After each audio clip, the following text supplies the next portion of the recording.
Hello, my name is Morgan A. Colbert, and I would like to share with you some information concerning my research paper on endangered languages and technology. This subject really spoke to me the minute it was introduced as part of the lesson, and I've had a great time learning more about the subject, and I'm proud to share my research with all of you now.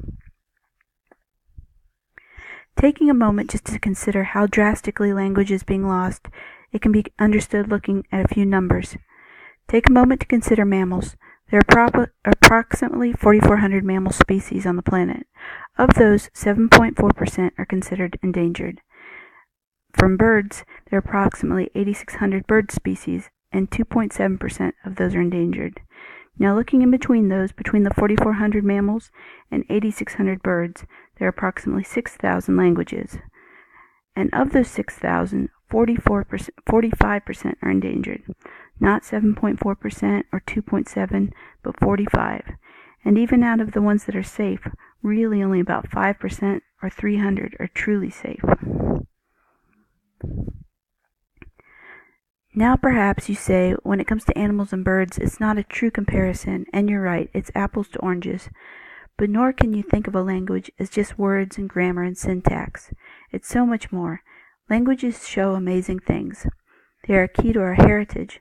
Languages are timelines. Some of these old languages have no words for things like computers or technology, but you have to look backwards as well as forwards.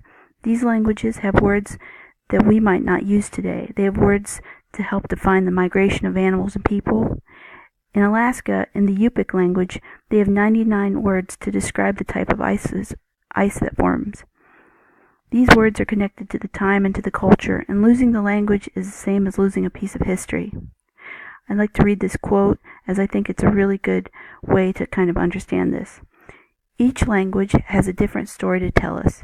Indeed, if we record it properly, each will have its own library shelf loaded with grammars, dictionaries, botanical and zoological encyclopedias and collections of songs and stories.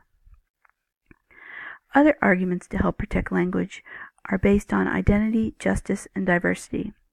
Identity because language is one of the strongest ways people identify themselves, and it's the link to their community.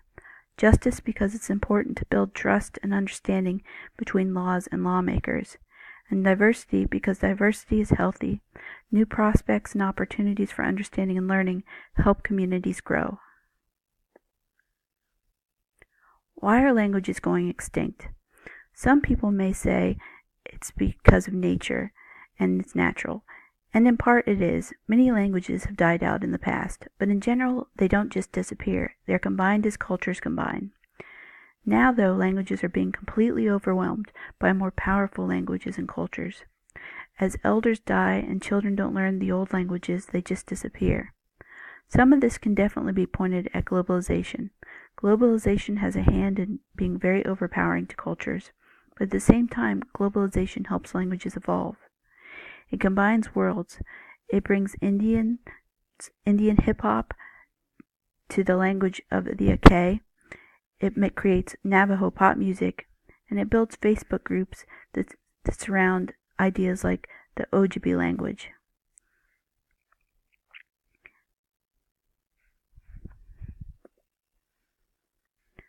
There's a great deal of information available to me for the literature review. Starting with the broad topic of endangered languages, I was able to find resources that show up at the end of the information cycle, handbooks and encyclopedias that really were there to help record all the languages and serve as a safety net to collect and contain information before it was lost. I also found some really interesting books, as well as peer-reviewed journal articles that took this broad topic and focused it on case studies looking at specific languages. It followed different linguists on their personal journeys. Technology turned into a major theme within my literature review.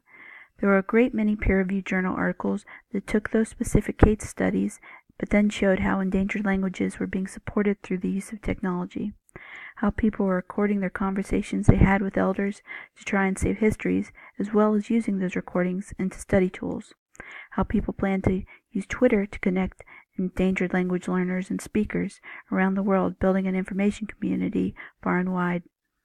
It was also neat to see how the subject of technology played out across the medium as well.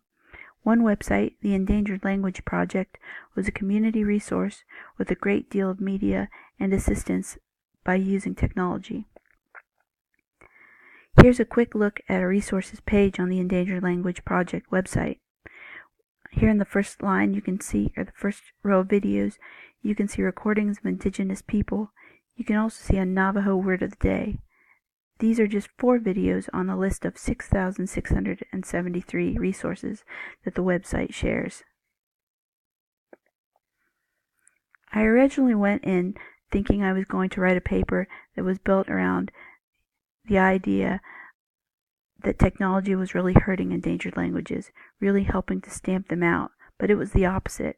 Technology seems to have a huge hand in building a larger world of endangered language speakers and connecting people who want to learn and want to help. I also went into this thinking I would have to look far and wide to find where languages were being discriminated against. The United Nations UNESCO website explains that languages are in danger when they have external and internal forces negatively affecting them. But you can also see it's an American problem, where here the English language is reinforced at school and different cultures face open discrimination. At home, the home languages are kept hidden. So my own opinion and thoughts were changed along the topic. I also learned a lot about the responsibility of language and people. The globalization has its ability to overwhelm hurt languages. People have to take a strong hand in keeping their cultures alive and supporting language learning. I also learned a great deal about the digital divide and how it fits. In one book, Language and the Internet, Crystal writes that the Internet creates multilinguist inclusiveness because it can offer a place for all languages and communities. But here the big issue lies. The Internet is there and waiting once their communities have functioning computer technology. So that means it exists, but is not always the means exist, but not always the ability. Technology is wonderful for helping support endangered languages, but not everyone has the technology available. Ritzer and Dean point out that some poor countries don't have the financial backing for electricity that would be needed to use the technology. Computers aren't as freely available the world over, so though technology is there to help, it's not there for everyone. This is a huge point of saving endangered languages. So allow me to conclude with the fact that we cannot let languages go extinct. It's much bigger than one thing. It's a connector to time and culture. Globalization is also something that's not going to go away. It's here, it's part of our life, it's a good and it's a bad, but we can't just sit back and let it happen and if it is the reason some languages go extinct, we can't just allow that. People need to be aware of this dangerous loss. They must support language learning and teach it to children. There's something genetic to language learning. It happens naturally to children and should be taught and flourished. There are examples of languages making a comeback from Maori to Hebrew. It can happen.